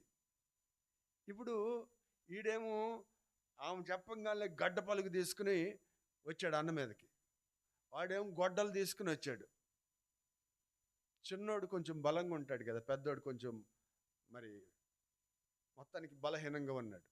చిన్నోడు ఏం చేశాడంటే గడ్డ పలుకు తీసుకుని అన్న నెత్తి మీద ఒకటి వేసాడు. తలకాయ పగిలిపోయింది, రక్తం గారుతా ఉంది. వాడు తల పట్టుకుని భార్య దగ్గరికి వెళ్ళాడు. వెళ్ళంగానే ఆ పెద్దోడు భార్య మళ్ళా రెచ్చగొడుతుంది, చిన్నోడు చేతిలో తన్నులు తిని రావడానికి నీకు సిగ్గులేదా, పో మళ్ళా వెళ్ళిపో అంది. అనగానే మళ్ళా రోషం వచ్చేది, ఆల్రెడీ పగిలిపోయింది. మళ్ళా వెళ్ళంగానే మళ్ళా ఒకటి వేసాడు, మళ్ళా పుచ్చకాయ పగిలినట్టు పగిలింది, కొండ పగిలిద్దే టాప్ అని, మళ్ళా పగిలింది. మళ్ళా వస్తే మళ్ళా బొమ్మనిద్దే. మీరు చూడండి, మా వాళ్ళకి పగులుతున్నాయి కానీ మీకేమన్నా అవుతుందా? మీరు చెప్పండి. మీ మాటలు వింటే మా తలకాయలు పుచ్చకాయల్లాగా కొండల్లాగా పగులుతున్నాయి కానీ మీకేమన్నా అవుతుందా? మళ్ళా రాగానే చిన్నోడు చేతిలో తన్నులు తినడానికి నీకు సిగ్గులేదా, పో అంటది. మళ్ళా ఆమెకేమైనా పగిలితుందా? ఆమెకు పగిలితే తెలిసిద్ది వెళ్ళాలో వద్దు. దేవుని బిడ్డలారా, మీరు ఇట్లా రెచ్చగొట్టే మాటలు చెప్పొద్దమ్మా. ప్రపంచం అంతా శాంతియుతంగా ఉంటుంది, రెచ్చగొట్టదు. సమాధాన పరుచువారు ధన్యులు, వాళ్ళు దేవుని కుమారులను పడతారు వాళ్ళు. హల్లెలూయా. మనము సమాధాన పరిచే వాళ్ళుగా ఉండాలి కానీ దెబ్బలాటలు పెట్టే వాళ్ళలాగా ఉండకూడదు. అన్నదమ్ముళ్ళండి ఎంత చక్కగా ఉండొచ్చు, ఎంత అన్యోన్యంగా ఉండొచ్చు. పోనీ మీరు చూడండి, తల్లి కూతుర్లు ఉన్నారు, తల్లి కూతుర్లు ఎంత ప్రేమగా ఉండొచ్చు. తల్లి కూతుర్లు, ఒక తల్లికి ఆరోగ్యం బాగాలేక కూతురింటికి వచ్చింది, కొడుకులు లేరు ఆమెకి. కూతురింటికి వచ్చి, అమ్మాయి వారం రోజుల నుంచి జ్వరం తగ్గట్లేదమ్మా, నేను ఒక 4 రోజులు నీ దగ్గర ఉంటానమ్మా అంది. కూతురు వంటగంతులోంచి పరిగెత్తుకుంటూ వచ్చి చేర్చుకుంది అనుకుంటున్నారా? చేర్చుకోవాలా, గబగబా ఏది 4 రోజులు ఉంటావు అని చెప్పేసి తల్లిని బయటికి నెట్టేసి తలుపు గడి పెట్టేసింది. నెట్టేసింది మెట్ల మీద నుంచి కింద పడిపోయింది. ఆమె గడి పెట్టేసి యువతల నుంచి అమ్మ కింద పడేటట్టు అంటుంది. ఆస్తంతా కొడుకుల పేరని రాసేసి, ఇప్పుడు నేను చూస్తానని వచ్చావా, ఎవరికి ఆస్తి రాసావో వాళ్ళే చూస్తారు పో అంది కూతురు. ఏమంది? ఆస్తంతా ఎవరికి రాసావో వాళ్ళే చూస్తారు పో అంది. కూతురు అయితే కడుపులో పెట్టుకుని చూసిద్ది అనుకుని కూతురింటికి వస్తే నెట్టేసింది. ఒక 5 నిమిషాలు 10 నిమిషాలు అయిన తర్వాత మమ్మ వెళ్ళిపోయిందిలే అని తలుపు తీసింది. తలుపు తీస్తే వాళ్ళమ్మ వెళ్ళిపోలే, మెట్ల దగ్గర పడిపోయి ఆకాశం వైపు ఇంతే చూస్తూ ఉంది. ఆ కళ్ళ మీద ఈగలు వాలి కళ్ళన్నీ తినేస్తా ఉన్నాయి. ముక్కులో నుంచి రక్తం కారిపోతా ఉంది. ఏమైంది? చచ్చిపోయింది. చచ్చిపోయిన తర్వాత ఈ కూతురు ఏడుస్తుందండి, ఊరంతా వినపడేటట్టు, అమ్మా అమ్మా ఇంక నాకెవరున్నారమ్మా, ఇంకెవరున్నారమ్మా, ఎవరితో చెప్పుకుంటా నా బాధలన్నీ, అమ్మా వెళ్ళిపోయావు అమ్మా అని ఏడుస్తూ ఉంటుంటే ఊరంతా అనుకుంటున్నారు, కంటే ఇట్లాంటి కూతుర్నే కనాలి. కనండి, ఇట్లాంటి కూతుర్నే కనండి. కంటేనంట ఇట్లాంటి కూతుర్నే కనాలి. ఎంత ప్రేమో అమ్మ అంటే. ఏం ప్రేమ అండి! అమ్మకు ఒక ముద్ద అన్నం పెట్టలేవు, మెల్ల పెద్ద బైబిల్ తీసుకుని కోటానికి వస్తావు, ఆరాధనకు వస్తావు, అమ్మకు ఒక ముద్ద అన్నం పెట్టలేవు, ఎట్ట పరలోకం చేరుతావండి? అమ్మకు ఒక ముద్ద అన్నం పెట్టలేవు. రేపొద్దున మీరు పెద్దోళ్ళు గారా? మీరు ముసలోళ్ళు గారా? ఏందండి ఇది? ఏడుస్తూ ఉంటుంటే అమ్మా అమ్మ అని ఏడుతుంటే అందరూ అనుకుంటున్నారు కంటే ఇట్లాంటి కూతుర్నే కనాలి. దేవుని బిడ్డలు, ఇట్లాంటి కూతుర్ని కనొద్దండి. ప్రేమ కలిగిన బిడ్డలు, ప్రేమ కలిగిన అట్లా బిడ్డలు కనకపోయినా పర్వాలే. అసలు ఇట్లాంటి వాళ్ళు కని ఎందుకండి మొత్తం దోచి వాళ్ళకి పెట్టి వాళ్ళ చేతుల్లో తన్నులు తింట? ఏంటండి ఇది? దేవుని బిడ్డలారా చూడండి, శత్రువును ప్రేమించమని దేవుని వాక్యం చెబుతా ఉంటుంటే సొంత తల్లిని ప్రేమించలేవా? సొంత అన్నని ప్రేమించలేవా? చివరిగా నేను ఒక మాట చెప్పి ముగించేస్తాను. ఇక్కడ లేకపోతే ఈ ఊరిలో అత్తా కోడళ్ళు ఉన్నారా? అత్తా కోడళ్ళు ఉన్నారా లేరా? మీరు నయోమి రూతుల్లాగా ప్రేమగా ఉన్నారా? బైబిల్లో నయోమి రూతులు ఉన్నారు. వాళ్ళు ఎలాగున్నారు? చాలా ప్రేమగా ఉన్నారు. అట్లాగున్నారా? లేకపోతే పిల్లి ఎలుకల్లాగా ఎట్లా ఉన్నారు మీరు అత్త కోడళ్ళు? చూడండి, అత్తకి కోడలంటే పడదు, కానీ కోడలు కన్నా కొడుకుంటాడే మనవడు, అరే ఆ అచ్చ నువ్వు తాత పోలికలో ఉన్నారు, రెండు ముద్దుల మీద ముద్దులు పెట్టింది. ఇంక కోడలు అక్కర్లేదు, ఎవరు కావాలి? కోడలు లేకుండా మనవడు ఎక్కడి నుంచి వస్తాడు? ఈ కోడలకు కూడా అత్త అక్కర్లేదు. అత్త కన్నా కొడుకున్నాడే మొగుడు భర్త అంటారు. భర్త కావాలి. మా ఆయన చాలా మంచోడు. అత్త లేకుండా మీ ఆయన ఎక్కడి నుంచి వచ్చాడు? హల్లెలూయా. కొంచెం అర్థం చేసుకుంటే చాలా ప్రేమగా ఉండొచ్చు, చాలా ప్రేమగా ఉండొచ్చు. నాకు తెలిసిన ఒక కుటుంబం ఉంది, చాలా ప్రేమగా ఉంటారు. అత్త కోడలు చాలా ప్రేమగా ఉంటారు, చాలా ప్రేమగా ఉంటారు. అయితే సాతాన్ గాడు ఊరుకుంటాడా? వాడు ఊరుకోడు. వాడు పుల్లలు పెడతా ఉంటాడు. కోడలు చాలా భయంతో పరిచర్య చేస్తూ ఉంటుంది. అత్తయ్య అని కూడా అంది, అత్తయ్య గారు అనేది చాలా గౌరవంగా ఉంటుంది. సాతాన్ గాడు వచ్చి అత్త దగ్గరికి వచ్చి అత్త చెవిలో ఒక మాట చెప్పాడు, మీ కోడలు నీకింత గడగడ వణుకుతా పరిచర్య చేస్తుందంటే దానికి కారణం నువ్వంటే దడ, నీ కోడలకి నువ్వంటే దడ అని చెప్పేసి ఎవరు చెప్పారు? సాతాను గాడు వచ్చి చెప్పాడు. చెప్పంగానే అత్త నిజమే అనుకుంది. వాడు చెప్పిన మాట నిజమే అవ్వ కూడా అంతే అనుకుంది, నిజమే అనుకోలే. అట్టాగే ఏం కూడా నిజమే అనుకుని కోడల్ని పట్టుకుని అనగోడిన మాటలు 4 అనేసింది. అనగోడిన మాటలు అనంగానే అన్న తర్వాత కూడా కోడలు గడగడ వణుకుతానే ఉండిద్ది అనుకుంది. ఆ కోడలు అత్త అనగోడిన మాటలు అనంగానే 4 అనేసేసరికి ఈ కోడలు 10 మాటలు అంది. ఈ అత్త చెప్పిన మాటల కంటే కూడా ఇంకా పవర్ఫుల్, ఇంకా తగద పెరిగిపోయింది. ఏందే వాగుతున్నావా అనుకుంటా, ఏందే వాగుతున్నావా అనుకుంటా వస్తుంది మీదకి. అత్తంటే ఆ అత్తేమో కొంచెం పెద్ద వయసు, కోళ్ళేమో కొంచెం వయసులో ఉంది. ఎవరు గెలుపుతారు? ఏంది మీదకి వస్తామని నెట్టింది. నెట్టంగానే వెళ్ళి గోడకు గుద్దుకుంది. గట్టిగానే దెబ్బ తగిలింది. గట్టిగానే దెబ్బ తగిలిన తర్వాత అయ్యో ఏసయ్యా అనుకుంటా కూలబడింది. కోడలు అనుకుంది అయ్యో అత్తయ్య గారికి దెబ్బ తగిలినట్టుంది అని మనసులో అనుకుంది, కానీ సారీ అత్తయ్య నన్ను క్షమించు అత్తయ్య అనలా.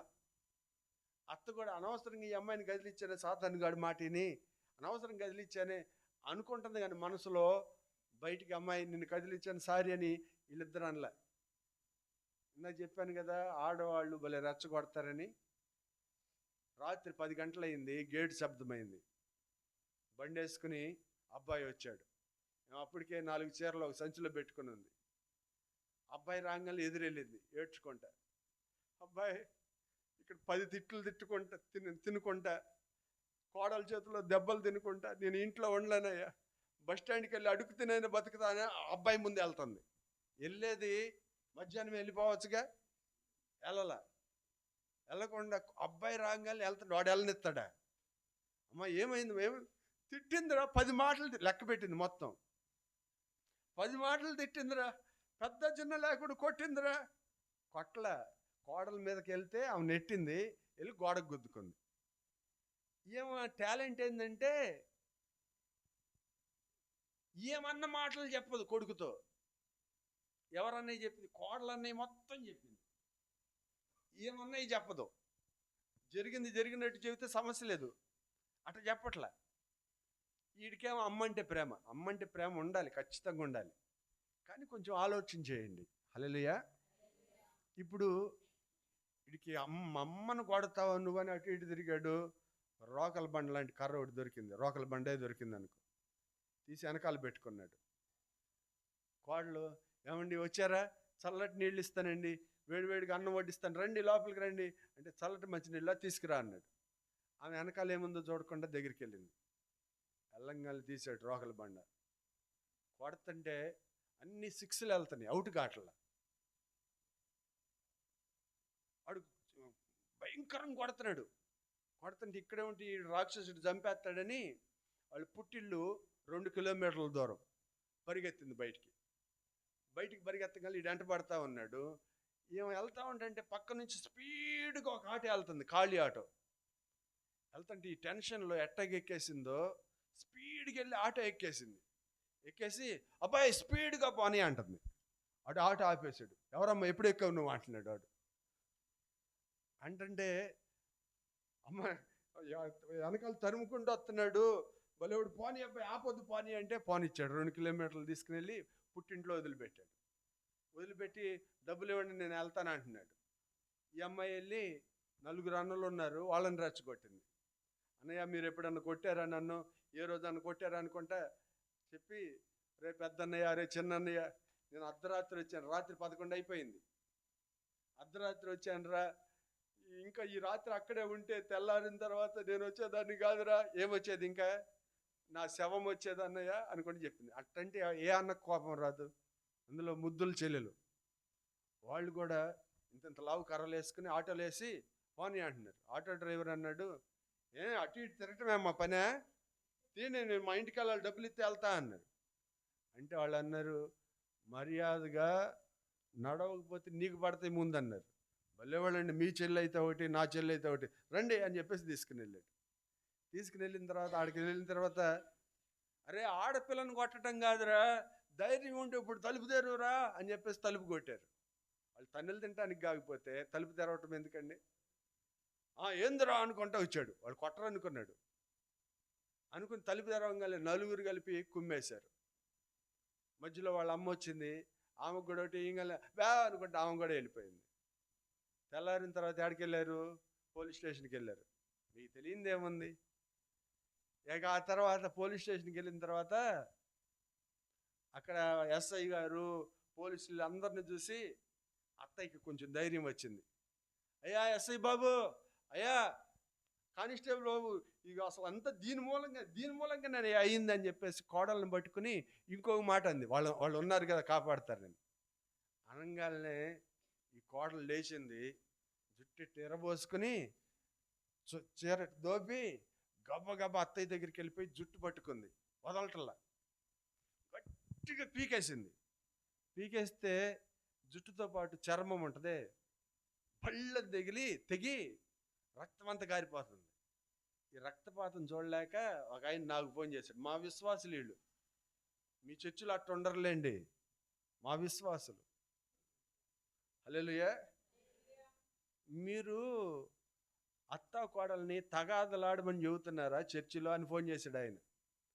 అట్లా చెప్పమండి, సమాధానంగా ఉండమని చెబుతామండి అంటే, ఏంది చెప్పేది నువ్వు అనుకుని నా మీద పోట్లాడుతున్నాడు. ఇక్కడ తన్నుకుని చేస్తున్నారు, నీకే అక్కడ ఇంట్లో చక్కకున్నావు, నువ్వు ఇక్కడ తన్నుకుని చేస్తున్నారు అనుకుంటా నాతో పోట్లాడుతుంటే, సరే కొంచెం ఫోన్ ఇవ్వండి, నేను అంత దూరం రాలేను, నేను చాలా దూరంలో ఉన్నాను, ఫోన్ ఇవ్వండి మాట్లాడతాను అని ముందు అత్తయ్య గారితో మాట్లాడా. ఆంటీ ఏందండి పోలీస్ స్టేషన్కి ఎందుకు వెళ్ళారా అండి, ఏందంటే ఇది కోడల్ని క్షమించవచ్చు కదా అన్న. అయ్యా ఎవరినైనా క్షమిస్తా, దీన్ని మాత్రం నేను క్షమించనంటే క్షమించను అంటుంది. క్షమించేదట్టేం లేదు. సరే కోడల దగ్గరికి పంపించా. కోడల దగ్గరికి పంపించి, అమ్మ మీ అత్తయ్య పెద్దది, తల్లి లాంటిది, క్షమించమ్మా అన్న. అంటే అన్నయ్య మా అత్తయ్య పెట్టే టార్చర్ నీకేం తెలుసు, నిన్ను పెడితే నీకు తెలిసిద్ది అంటుంది.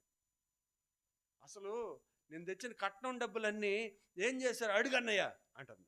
ఇప్పుడు ఆ కట్నం డబ్బులు రెట్లిప్పించాలంట. ఏంకి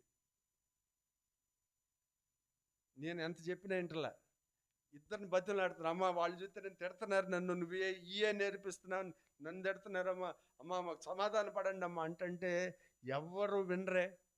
అప్పుడు దేవుడు నాకు ఒక వాక్యాన్ని గుర్తు చేశాడు. ఆ మాట చెప్పాను, చదివి వినిపించే ఇద్దరికి. వినిపించిన తర్వాత, అమ్మా మీకు పంతాలు కావాలా పరలోకం కావాలా తేల్చుకోండి అని చెప్పేసి ఫోన్ పెట్టేశా. దేవుని వాక్యం చాలా శక్తి కలిగింది. హల్లెలూయా, చాలా శక్తి కలిగింది. నేను చెప్పిన ఆ వాక్యాన్ని విన్న తర్వాత అత్తకి భయం వేసింది, కోడలకు కూడా భయం వేసింది. భయం వేసి ఇద్దరు ఒకళ్ళతో ఒకళ్ళు సమాధాన పడిపోయారు. కోడలు వచ్చి, అత్త వచ్చి కోడలు కాళ్ళు పట్టుకొనివ్వాల. కోడలే అత్త కాళ్ళ మీద పడిపోయి, అత్తయ్య నన్ను క్షమించని చెప్పేసి మరి ఇద్దరు సమాధాన పడిపోయారు. హల్లెలూయా. ఇంతకీ వాళ్ళిద్దరికి నేనేం చెప్పానో మీకు చెప్పమంటారా వద్దంటారా? చాలా టైం అయిపోయిందండి. పర్వాలేదు చెప్పొచ్చా? చదవండి, ఇప్పుడు చదవండి, అందరు బైబిల్ చదవండి. మత్తయి సువార్త 6వ అధ్యాయము, మత్తయి సువార్త 6వ అధ్యాయం 14-15 వచనాలు చదువుకుందాం. నేను చదువుతానమ్మా, మీరు చూడండి అంతే, అందరు చూడండి. ఏం చెప్పాను, రిఫరెన్స్ ఏమని చెప్పాను? మత్తయి సువార్త 6వ అధ్యాయము 14-15. మనుషుల అపరాధములను మీరు క్షమించిన ఎడల మీ పరలోకపు తండ్రియు మీ అపరాధములను క్షమించును. మీరు మనుషుల అపరాధములను క్షమించకపోయిన ఎడల మీ తండ్రియు మీ అపరాధములను క్షమించడు. ఇది నేను చెప్పింది. ఇప్పుడు దేవుడు క్షమించకపోతే పరలోకానికి వెళ్ళేవాళ్ళు ఎవరన్నా ఉన్నారా? అంటే మీరు పుట్టుకతోనే పరలోకంలో నుంచి దిగొచ్చిన వాళ్ళు ఎవరన్నా ఉన్నారా? పాపం అంటే తెలియని వాళ్ళు. దేవుని వాక్యం ఏమని చెబుతుందంటే, మనుషుల అపరాధాలు నువ్వు క్షమిస్తే దేవుడు నిన్ను క్షమిస్తాడు. నేను క్షమించను అన్నావు అనుకో, దేవుడు కూడా నిన్ను క్షమించడు. చూడండి, మీరు గమనిస్తే వాక్యంలో నరహంతకుల్ని దేవుడు క్షమించాడు, సౌలుని పౌలుగా మార్చాడు. వ్యభిచారుల్ని దేవుడు క్షమించాడు, వ్యభిచారులను కూడా పరిశుద్ధులుగా చేశాడు. దావీదు లాంటి వాడిని క్షమించాడు దేవుడు. మరి ఎవరిని క్షమించడంట? మనుషుల అపరాధాలను ఎవరు క్షమించరో వారిని దేవుడు క్షమించడు. హల్లెలూయా. ఇప్పుడు కోడలు నేను మా అత్తను క్షమించను అందనుకో, దేవుడు ఏం చేస్తాడు? నిన్ను కూడా నేను క్షమించను అంటాడు. అత్త మా కోడల్ని నేను క్షమించను అందనుకో, అత్తని దేవుడు ఏమంటాడు? నిన్ను కూడా నేను క్షమించను అని చెబుతాడు. అందుకనే ఎవరిని క్షమించాలో వారిని క్షమించాలి, ఎవరితో సమాధాన పడాలో వారితో సమాధాన పడి తీరాలి. యేసు ప్రభు సిలువలో మనకేమి నేర్పించాడు? తండ్రి వీరేం చేయుచున్నారు, వీరు ఎరగరు కనుక వీరిని క్షమించటం నేర్పించాడు. మీరు ఒకరినొకరు క్షమిస్తున్నారా? లేకపోతే 20 సంవత్సరాల క్రితం అన్న మాటలు ఇంకా గుర్తుపెట్టుకుని నన్ను అట్టా అంది ఇట్టా అంది అనుకుంటా క్షమిస్తే అవన్నీ గుర్తురావు. క్షమిస్తే అవన్నీ గుర్తురావండి. కొంతమంది తగాదాడుకోవటం చూస్తాం. ఆ ఇంటి మీద కాకి ఇంటి మీద వాలితే ఆ ఇంటి మీద వాలి మా ఇంటి మీద వాళ్తామని పిస్టల్ తీసుకుని కాకిని గాలి చేస్తున్నారు. అట్లా ఉండద్దండి. క్షమిస్తే 20 సంవత్సరాలైనా 30 సంవత్సరాలు ఈ పగలు ద్వేషాలు ఇవన్నీ ఉంటాయా? క్షమిస్తే ఏమీ ఉండవు. ప్రార్థన చేసుకుందాము. తలలు వంచండి. దేవుడు మీతో ఎంతమందితో మాట్లాడలేదు చేతులు ఎత్తండి. నాకు అసలు ఈ వాక్యానికి సంబంధం లేదన్నోళ్ళు చేతులు ఎత్తండి మర్యాదగా. అందరితో దేవుడు మాట్లాడినట్టే కదా, మర్యాదగా అందరు ప్రార్థన చేయండి. ప్రార్థన చేసుకుందాం. పరిశుద్ధుడు అయ్యా, మత్తయి సువార్త 5వ అధ్యాయంలో ఎవరు పరలోకానికి వెళ్తారు మీరు మాతో మాట్లాడారు. నరహత్య చేయవద్దని చెప్పబడిన మాట ధర్మశాస్త్రంలో వ్రాయబడి ఉంది. మేము ఇంకా అధికమైన నీతి కలిగి ఉండాలి. కోపపడకూడదు. కోపము పాపం అనే సంగతి నాకు తెలియలే ఇంతకాలం. అందుకనే కోపపడ్డాను ప్రభువా. నిజంగా పశ్చాత్తాపడదాం. ఎవరైనా నీలో కోపం ఉంటే ఈ క్షణాన విరిగిపో. నాలో నుంచి ఈ కోపాన్ని తీసివేయి ప్రభు అని ప్రభు పాదాలు పట్టుకో. ప్రార్థన చేద్దాం. ప్రతి ఒక్కరు నోరు తెరవండి. చిన్నపిల్లలకు కోపం లేదా? మీరు చేయరా ప్రార్థన? ప్రార్థన చేద్దాం. అయ్యా, కోపం వచ్చినప్పుడు నేను పశువులాగా ప్రవర్తించాను. నేను కోపం వచ్చినప్పుడు మనిషిలాగా ప్రవర్తించలా, క్రూర మృగాన్ని అయిపోయాను. కోపం లేనప్పుడు కుందేలు వలె ఉన్న నేను కోపం వచ్చినప్పుడు చిరతపులిలాగా పిచ్చి కుక్కలాగా తయారైపోయాను. దేవా, నన్ను క్షమించు. అయ్యా, వ్యర్థమైన మాటలు చాలా మాట్లాడా నేను. నా నోటి వెంట చాలా వ్యర్థమైన మాటలు వచ్చినాయి. ప్రభువా, నన్ను క్షమించు. వ్యర్థుడా అంటే నాకు పరలోకం లేదంట. ద్రోహి అంటే మోషే కానానుకు చేరలేకపోయాడు. చాలా ఆశపడ్డాడు. కానానుకి ఇశ్రాయేలీని తీసుకుని వెళ్ళాలని, కానాను చూడాలని. ద్రోహులారా అన్నందుకు మోషే కానాన్ని కోల్పోయాడు. తెలియక వాళ్ళు నాకు ద్రోహం చేశారు, వీళ్ళు నాకు ద్రోహం చేశారని చాలాసార్లు మాట్లాడానయ్యా. దేవా, నన్ను మన్నించు, నన్ను క్షమించు. దేవా, నన్ను విడిపించు. అణువంత పాపమైన లేని పరిశుద్ధత, నీలాంటి పరిశుద్ధత నాకు దయచేయండి. నా కన్నులు తప్పిపోకూడదు. నా కన్నులు వెళ్ళిన చోటకి అయ్యా మనిషిని నేను వెళ్ళకూడదు. అయ్యా, మనిషిని వెళ్ళిన తర్వాత నా మనస్సు ఆ పాపం మీదకి వెళ్ళకూడదు. దేవా, కళ్ళు చూసి నీ అన్ని ఆశపడతా ఉన్నాయి నాయన. దేవా, నీ పరిశుద్ధత మాకు కలగచేయండి నాయన. మనుషుల అపరాధాలు మీరు క్షమిస్తేనే పరలోకపు తండ్రి మీ అపరాధాలు క్షమిస్తాడని మీరు చెప్పారు. మీరు గనక మనుషుల అపరాధాలను క్షమించకపోతే పరలోకపు తండ్రి కూడా మీ అపరాధాలు క్షమించడని దేవుని వాక్యములో వ్రాయబడి ఉంది. అయ్యా, మేము అందరినీ క్షమించాలి, అందరితో సమాధాన పడాలి,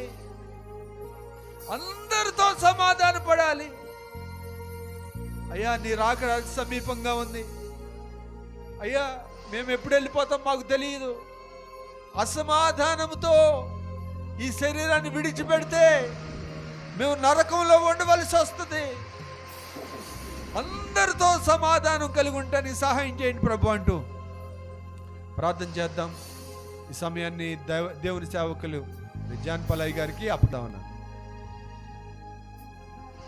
ప్రభువా, ప్రేమ కలిగిన మా తండ్రి, సత్యస్వరూపి, సకలాశీర్వాదానికి కారణభూతుడా, నీవు మాతో ప్రభువా బహుసూటిగా నాయన, బహు స్పష్టంగా ప్రభు నాయన తండ్రి మీరు మాతో మాట్లాడినందులకు నీకు కోటి కోటి స్తోత్రములు చెల్లిస్తున్నాను తండ్రి.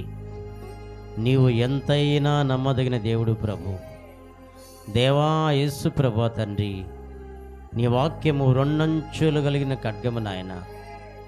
దేవా యేసు ప్రభు తండ్రి, మీరు మాతో మాట్లాడినందుకు నీకు వందనాలు చెల్లిస్తున్నాను తండ్రి. నీ వాక్యము నా యేసు ప్రభు తండ్రి మా ఎముకల్లోకి నాయన, మూలుగుల్లోకి ప్రభు యేసయ్య దూరి ప్రభు నాయన యేసయ్య తండ్రి క్రియ చేసినంతగా ప్రభు యేసు ప్రభు నాయన, మీరు మాతో మాట్లాడిన విధానాన్ని బట్టి నీకు వందనాలు స్తోత్రములు చెల్లిస్తున్నాను తండ్రి. ఈ మధ్యాహ్న కాల సమయంలో తండ్రి నాయన, నీ మాటతో మమ్మల్ని హెచ్చరించే ప్రభు నాయన.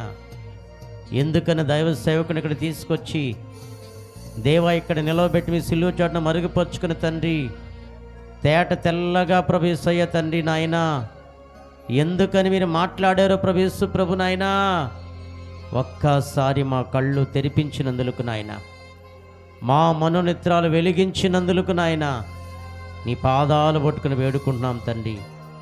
సర్వశక్తి కలిగిన దేవుడా, సర్వశక్తిమంతుడా యేసు ప్రభువా, నాలోకి రండి నా యేసు ప్రభు తండ్రి నాయన. నాలో ఉన్న కోపాన్ని చంపివేస్తానికి నాయన, నాలో ఉన్న కోపాన్ని అణుచుకునేదానికి యేసు ప్రభువా మీరు సహాయం దయచేయండి తండ్రి నాయన. నీ పరిశుద్ధాత్మ శక్తి నాయన మమ్మల్ని కమ్ముకును గాక నాయన, మమ్మల్ని ఆవరించును గాక నాయన తండ్రి. మాలో ఉన్న కోపాన్ని ప్రవేశిస్తాయి తండ్రి. దేవా అణుచుకుందము గాక నాయన. ఓ కోపాన్ని ప్రభు నాయన తండ్రి నాయన చంపివేయుదుము గాక యేసు ప్రభు తండ్రి నాయన. మీ ఆత్మ సహాయం మెండుగా మాకు దయచేయమని తండ్రి యేసు నామములో అడిగి వేడుకున్నాను పరమ తండ్రి. ఆమేన్. ఆమేన్. Praise lord.